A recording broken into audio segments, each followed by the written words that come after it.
E aí, beleza? Lendo a palavra bíblica, Hebreus, capítulo 7. Senhor Deus e Pai, obrigado por essa rica oportunidade. Beber nas fontes da Tua palavra, Senhor, em comunhão e família. Fica conosco, Senhor. Te amamos e a minha casa serviremos ao Senhor. Nós somos de Deus Pai, somos de Deus Filho, somos de Deus Espírito Santo. Nessa semana que se inicia, Senhor, consagramos ao Senhor o nosso agir, o nosso pensar, a paz que excede a todo entendimento, e clamamos ao Senhor que o Senhor continue conosco, nos dando essa felicidade maravilhosa que é viver exclusivamente do Teu amor, favor e poder, todos os dias amparados, dirigidos, abençoados e protegidos. Nos leva e nos traz em paz e segurança, Senhor, para cada um dos lugares que temos de ir. Dá-nos êxito, lucratividade e assertividade em cada circunstância que tivermos inseridos. Sobretudo e também naquelas que não tiver nada a ver com monetariedade. Te amamos e agradecemos ao Senhor que a Tua sabedoria, prosperidade e riqueza nos encha, nos preencha, nos aguce cada ação. E que a paz que excede a todo entendimento esteja conosco, que estejamos protegidos dos ataques do inimigo. Amém, amém. Bem, temos no capítulo 7 de Hebreus, efetivamente 28 versículos, e dos versículos 1 em diante. Porque esse Melquisedeque, rei de Salém, sacerdote do Deus Altíssimo, que saiu ao encontro de Abraão quando voltava da matança dos reis e o abençoou, para o qual também Abraão separou o dízimo de tudo. Primeiramente se interpreta rei de justiça, depois também é rei de Salém, ou seja, rei de paz. Sem pai, sem mãe, sem genealogia, não teve princípio de dias, nem fim de existência, entretanto feito semelhante ao Filho de Deus, permanece sacerdote perpetuamente. Considerai, pois, como era grande esse a quem Abraão, o patriarca, pagou o dízimo tirado dos melhores despojos. Ora, os que dentre os filhos de Levi recebem um sacerdócio têm mandamento de recolher, de acordo com a lei, os dízimos do povo, ou seja, dos seus irmãos, embora tenham estes descendido de Abraão. E, entretanto, repetindo o versículo 5 que nos diz: Ora, os que dentre os filhos de Levi recebem o sacerdócio têm mandamento de recolher, de acordo com a lei, os dízimos do povo, ou seja, dos seus irmãos, embora tenham estes descendido de Abraão. Entretanto, aquele cuja genealogia não se inclui entre eles, recebeu dízimos de Abraão e abençoou o que tinha as promessas. Evidentemente, é fora de qualquer dúvida que o inferior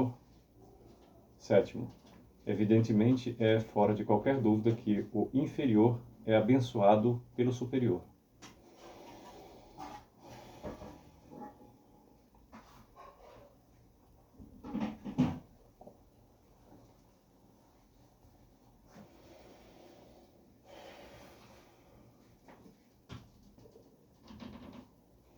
Aliás, aqui são homens mortais os que recebem dízimos. Porém, ali, aquele de quem se testifica que vive.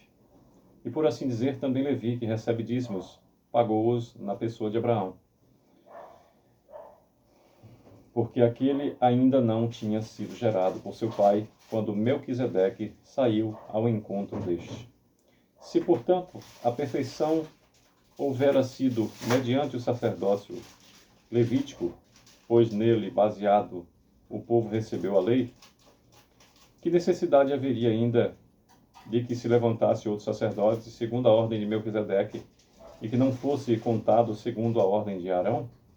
Pois quando se muda o sacerdócio, 12 novamente, pois quando se muda o sacerdócio, necessariamente há também mudança de lei.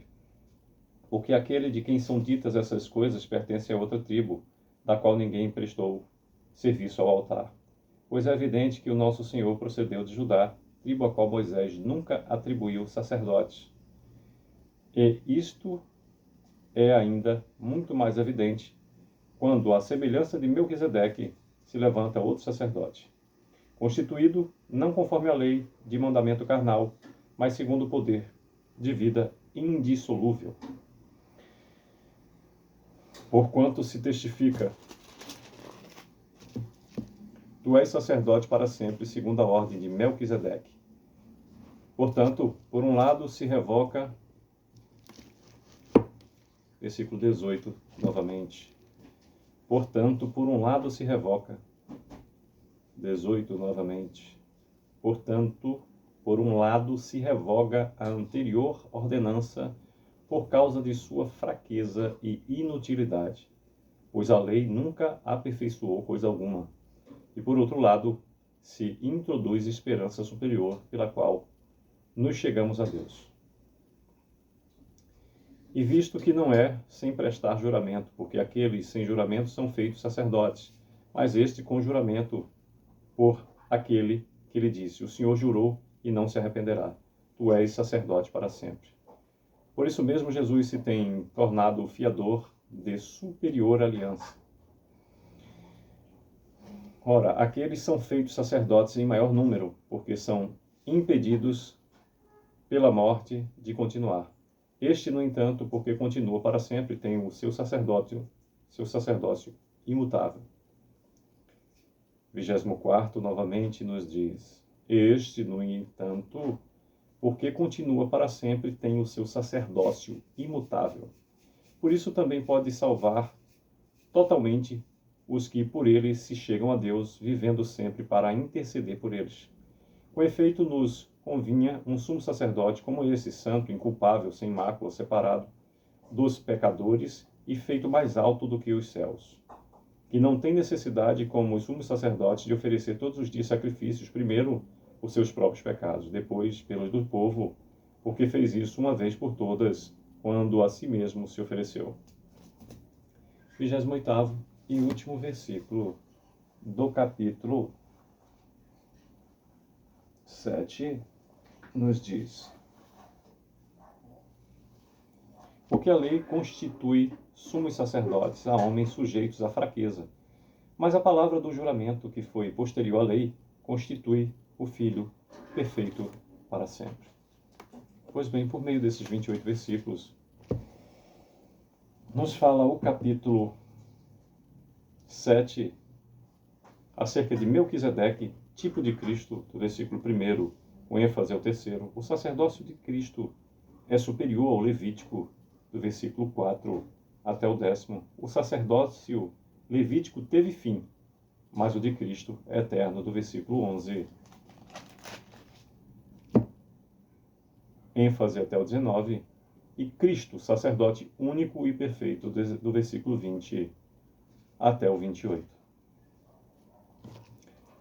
Recomendo a leitura com bastante reflexão, e Hebreus temos que olhar também, no meu ponto de vista, simplório, mas eu chamo a atenção para a antropologia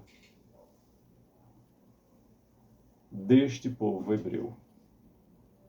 O povo de Deus que nascia em desenvolvimento como nação e tinha todas as circunstâncias características de onde vieram,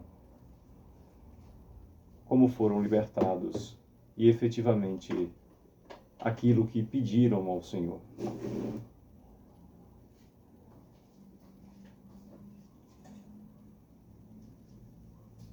Hoje, analisando como um todo, de Abraão em diante até hoje, reflexão que deve ser, no meu ponto de vista, feito, sobretudo quanto ao quesito sacerdócio e sua respectiva finalidade. Que Deus a todos abençoe e proteja, que estejamos atentos, como no subtítulo 3º, o sacerdócio levítico teve fim, mas o de Cristo é eterno.